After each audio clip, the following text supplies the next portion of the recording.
Hi, I'm Barry. Over on this wall, as we mentioned before, this is going to be our feature wall, and we're going to get some beautiful wallpaper to put on there. One of the things that the manufacturers sometimes insist on is that we put some lining paper underneath, and there's some various reasons that we use the lining paper. Again, it can even the porosity of the wall. So for instance, if this wall was been painted and then we might have some bare plaster around sort of this area, or some lumps and some bumps or some indentations, sometimes it can affect the drying time, okay? And that's what can happen. Some of the joints can then expand and you'll see the wall underneath. Okay? So we're going to put this lining paper on, and we're going to what we call cross line it. In other words, we're going to go across that way, okay? Whereas normal paper goes straight. Okay. So this is our lining paper. And these come in various different grades and different lengths. So in this particular instance, we're going to be using a 1000 grade. So it starts like 600, 800, 1000, up to sort of 1400. I believe you can even go thicker than that. Okay, so the higher the number, the heavier the paper. So on this particular wall, 1000's pretty good. Okay. Also, if you note that a normal length of wallpaper, or a normal roll of wallpaper, is 10 meters long, and this is 20 meters long. Okay, so this is a double length. You can also get quad lengths. So if we've got a really, really long wall to cross line, then we generally buy a quad roll, as we call it. Also, normal wallpaper is 53 centimeters wide, and this is 56 centimeters wide. Again, it's the joints that we're looking at. We don't want to do an overlap. If we've got our finished paper, underneath is our lining paper, we never want a join to match or to go on top of it, okay, because that can make the joint open up. Okay, so I see lots of people trying to open wallpaper. Dead simple way to do this. Stand it on its end. Be very careful because we don't want to damage it. Okay, just get your paper and you pull it down. Okay, if you're uncertain of anything, okay, there's all your manufacturer's instructions here on the back. Okay, hanging instructions. So, there's a couple of little things that I need to run through before we put this lining paper on. I'll just do one of my little drawings for you.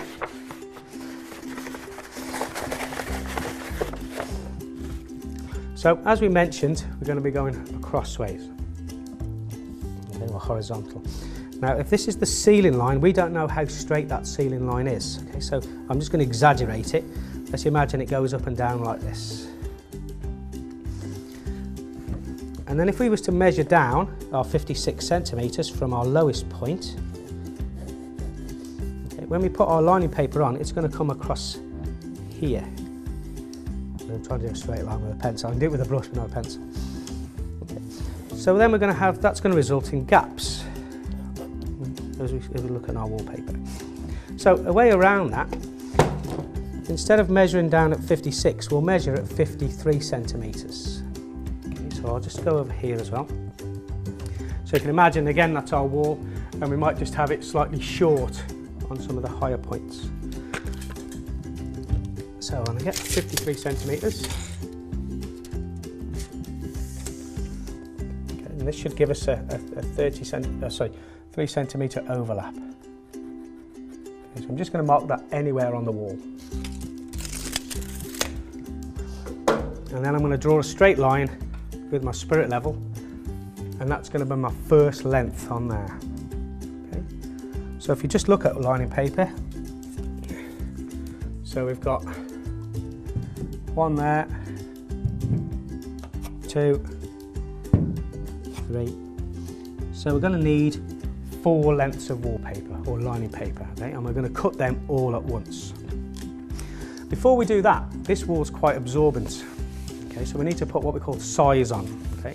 And you used to be able to buy size, I'm sure you probably still can, but painters and decorators, we just use a thin down paste. Right, now there's a reason for that as well, again, one of my little drawings. If this is our wall, and we're looking into our wall here, we need to create a barrier, because otherwise the paste will just be sucked straight into the wall. And we need something called slip, so we can adjust our paper, okay, because we need a hairline gap between this paper. So again, if I don't size the walls, the paste is just going to suck into the wall and we're not going to be able to do anything with it. Okay, so this will create a barrier, okay, this coat of size. So when we come to put our wallpaper on, we've got our wallpaper paste on this, and this is just going to aid the slip, as they call it. Okay, right, let's get this size on the walls. So before we draw our straight line on the wall, okay, we're going to need to check if our spirit level is true. Now sometimes they've been dropped or they've been banged, and it can knock these out. Okay, so again, there's just a little trick here that I'll show you so you can test if your spirit level is in fact true or not. So just pop it on the wall, okay, and I'm looking at this bubble now in the middle, okay, and I'll make sure that that's exactly true. So just a slight adjustment there. Okay, so I'm just going to draw just a faint pencil line, or a pencil line on it so you can see it. So you can just see that line underneath there. My bubble is dead straight in between the two black lines. So all you do, we take it off, spin it around. Now if this is a brand new spirit level, so I'll be disappointed if it's not straight. I'll just put it straight back on the line again. And if we look again, you can see that the bubble is exactly in the middle again. Okay, so this spirit level is perfectly true.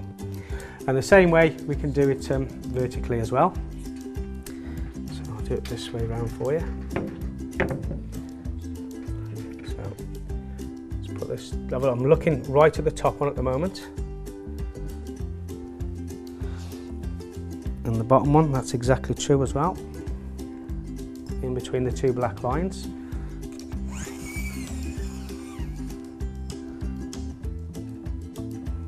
Let's spin that around.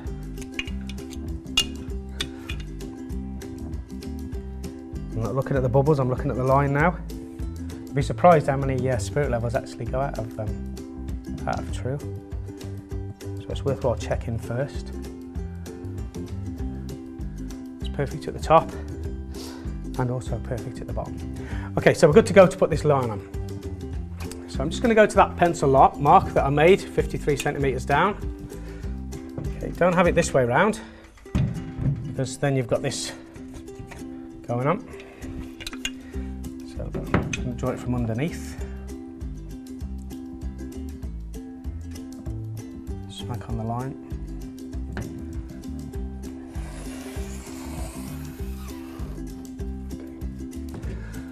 And then this is a little painter's trick again for you. We don't need to go, we can just place our spirit level on our existing line, and that will give us virtually a guide so we know we're straight into that corner. So again, I've got quite a bit of my spirit level actually sitting on the line. The bubble's exactly in the middle, and it's just a very, very quick process.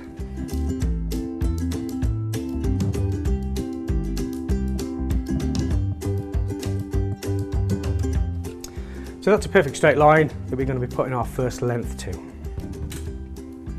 Okay, so now we're going to put this cut of size on the wall that we talked about.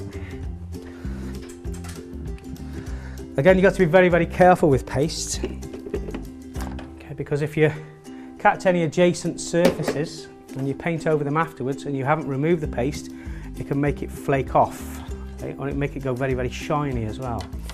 So I'm just going to quickly roll this in, and then I'm just going to cut it in without getting any paste on the ceiling line or on the skirting boards or any of the adjacent walls.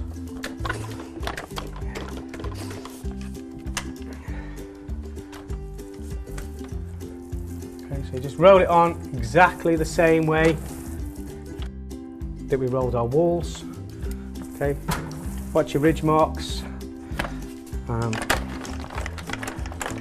then so you've got no thick edges as well. Okay, making sure, okay, so I'm going to cut this in later on with my brush. Okay. And this is just, again, our thin down paste. It doesn't need to be very thick.